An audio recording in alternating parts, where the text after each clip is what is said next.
Someone predict अवर future और not? क्या दुनिया में कोई हमारे भविष्य को बता सकता है कि नहीं? तो भविष्य को बताने के लिए कला है, ज्योतिष की विद्या होती है, फेस रीडिंग होती है, फेस की रीडिंग के माध्यम से बॉडी स्ट्रक्चर होता है, उसके माध्यम से हम बता सकते हैं उसका नेचर कैसा है। हाथ में रेखाएं होती है, उसके माध्यम से बता सकते हैं। उसकी कुंडली होती है, उसके माध्यम से भी बता सकते हैं। स्वर ज्ञान होता है, उसके माध्यम से भी बता सकते हैं। तो ये सारी की सारी कलाएं होती हैं, बिल्कुल हैं, पर आज जो है बेवकूफ़ बनाने का धंधा सबसे बड़ा चल रहा है। 90% लोग बेवकूफ़ बनाते हैं और उस कला को बदनाम करते हैं। आता जाता कुछ नहीं है, उसके नाम पर पैसा ईंटने का उनका काम रह गया और कुछ नहीं। तो बेसिकली ये नॉलेज तो है। जैन आगम में चतुर्थ काल को छोड़ दो, पंचम काल में भी ऐसे बहुत सारे नॉलेजेबल पर्सन हुए हैं जो प्रेडिक्ट कर सकते हैं फ्यूचर, बिल्कुल कर देते हैं। सर्वज्ञ होते हैं, उनके ज्ञान में सब कुछ झलक रहा है, भगवान के ज्ञान में सब कुछ झलक रहा है।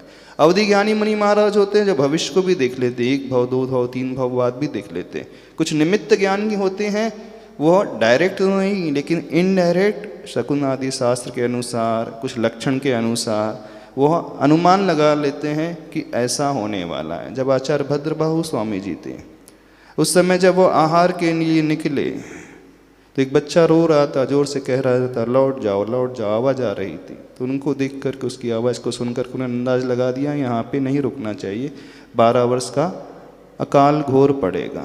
तो कुछ ऐसे सिम्टम्स मिलते हैं, जैसे डॉक्टर है सिम्टम्स को देख करके ट्रीटमेंट करता है कि नहीं, डायग्नोस कैसे करता है, क्या सिम्टम्स हैं, हाँ इस सिम्टम्स को देख करके ये इसके भीतर डिजीज़ होगी उसके अनुसार। तो ये एक सिम्टम है बेसिकली। हमारी बॉडी भी उस प्रकार के सिम्टम को रिप्रेजेंट करती है। हमारा फेस का स्ट्रक्चर, इवन दांतों का स्ट्रक्चर, कान है, नाक है, उसके अनुसार। तो ये होती कला होती है, उसके अनुसार हम प्रेडिक्ट कर सकते हैं। लेकिन ये कला को जानने वाले लोग बहुत कम हैं आज, और बेवकूफ़ बनाने वाले ढेर सारे आपको मिलेंगे। तो प्रेडिक्ट तो किया जा सकता है, इसे हम डिनाई नहीं कर सकते कि नहीं किया जा सकता। अब रही बात, जो वो प्रेडिक्ट करते हैं अथवा हमारे फ्यूचर को हम बदल सकते हैं कि नहीं, ये पूछना चाह रहे हैं। हाँ, हम बदल भी सकते हैं अपने भविष्य को। कर्म सिद्धांत के अनुसार भविष्य को बदल सकते हैं, टू ए सर्टेन एक्सटेंट बदल सकते हैं। कुछ एक्सटेंट में हम नहीं बदल सकते। मान लीजिए हम एज अपनी लिखा करके 80 ईयर्स की आए हैं, तो हम 80 को इंक्रीज़ करके 90 नहीं ले जा सकते। वो नहीं, हमारे हाथ में नहीं है, वो तो उतना ही रहेगा। हमारे हाथ में क्या है, यदि हमारी 80 ईयर्स है और हमारे मिसबिहेव के कारण, मिसकंडक्ट के कारण, गलत आचरण के कारण कोई व्यक्ति इस प्रकार का व्यवहार करने लगे, अल्कोहल का सेवन करने लगे, बहुत ज़्यादा टेंशन लगने लगे, तो उसको फिजिकल डिजीज़ हो जाएगी। तो 80 से पहले ही वो एक्सपायर हो जाएगा। तो हम क्या कर सकते हैं, जो गलत किया जा रहा था उसको रेक्टिफाई करके हम वहाँ तक पहुँच सकते हैं। इस सेंस में बदल सकते हैं, बाकी जो कुछ सेंस में उसे हम नहीं बदल सकते। टू ए सर्टेन एक्सटेंट हम बदल सकते हैं, टू ए सर्टेन एक्सटेंट हम नहीं बदल सकते हैं। और पुरुषार्थ यदि इतना अच्छे से किया जाए तो बहुत कुछ बदला भी जा सकता है, क्योंकि जब अच्छा पुरुषार्थ करते हैं तो हम सर्कमस्टेंसेस को ऐसा ही बनाने लगते हैं, चारों तरफ माहौल भी ऐसा पैदा होते चले जाता है कि लोग भी हेल्पफुल आते हो जाएंगे, जुड़ते चले जाएंगे, हमारा साथ देते चले जाएंगे। हो सकता है एकदम से कोई आपको ज्योतिष कह दे कि तुम्हारी कुंडली में ये लिखा है, तो सर से निकाल देना बेवकूफ़ बनाने वाली बात है, कुछ नहीं होता। 4 को दिखाओगे 4 तरीके के नहीं वो बातें बताएगा, पूर्व दक्षिण पश्चिम उत्तर 4 डायरेक्शन वाली बताएगा।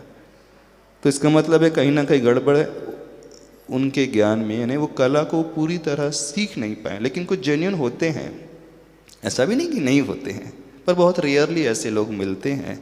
तो मुनि महाराज तो छोड़ दो, ये तो सामान्य पर्सन भी कोई कला को प्राप्त कर सकता है। उम्र रही बात मुनि महाराज की साधना की, तो मुनि महाराज इसलिए साधना करते ही नहीं कि उन्हें ये अवधि ज्ञान हो जाए, ज्योतिष का ज्ञान हो जाए, शकुन शास्त्र का ज्ञान हो जाए, स्वर विज्ञान, स्वप्न विज्ञान आदि जो 8 प्रकार के अष्टांग निमित्त होते हैं, इसके लिए साधना नहीं की जाती है। साधना तो आत्म कल्याण के लिए की जाती है, और उस कल्याण की साधना के साथ साथ वो अपने आप प्राप्त होते चले जाता है, उसमें कोई बड़ी बात नहीं। तो कोई छोटा मोटा व्यक्ति भी पढ़ सकता है, कार्य कर सकता है, कुछ अच्छी बुक्स को पढ़ करके बता देगा, प्रेडिक्ट कर देगा और बिल्कुल सही निकलता है।